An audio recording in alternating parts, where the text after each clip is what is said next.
ಇದು ಏನಾಗಿದೆ, 10 ಎಕರೆ ಮಾರಾಟ ಮಾಡಬೇಕಾದ್ರೆ ಅವರೊಂದು ಕಂಡೀಷನ್ ಹಾಕಿದ್ದಾರೆ.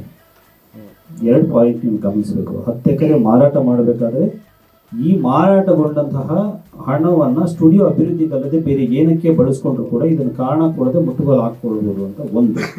ಎರಡನೇದು, ಅವ್ರ ಅಣ್ಣ ತಮ್ಮಂದರು ಈ 10 ಎಕರೆ ಪಾರ್ಟೇಷನ್ ಡೀಡ್ ಮಾಡ್ಕೊಂಡಿದ್ದಾರಲ್ಲ, ಆ ಪಾರ್ಟೇಷನ್ ಡೀಡಲ್ಲಿ ಸ್ಟುಡಿಯೋ ಅಂತ ಎಲ್ಲೂ ಮೆನ್ಷನ್ ಮಾಡ್ಕೊಂಡಿದ್ದಾರೆ.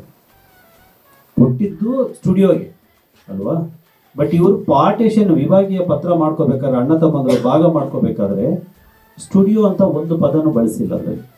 ಅಂದರೆ ಇವರು ಉದ್ದೇಶಪೂರ್ವಕವಾಗಿ ಅದನ್ನು ಖಾಸಗಿ ಆಸ್ತಿಯಾಗಿ ಮಾಡ್ಕೊಂಡಿದ್ದಾರೆ.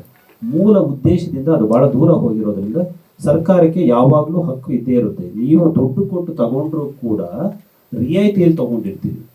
ಅದಾದ್ಮೇಲೆ ಸರ್ಕಾರ ಯಾವ ಮೂಲ ಉದ್ದೇಶ ಕೊಟ್ಟಿರುತ್ತೋ ಆ ಉದ್ದೇಶಕ್ಕಷ್ಟೇ ಅದನ್ನು ಬಳಸಬೇಕು ಅನ್ನೋಂತಹ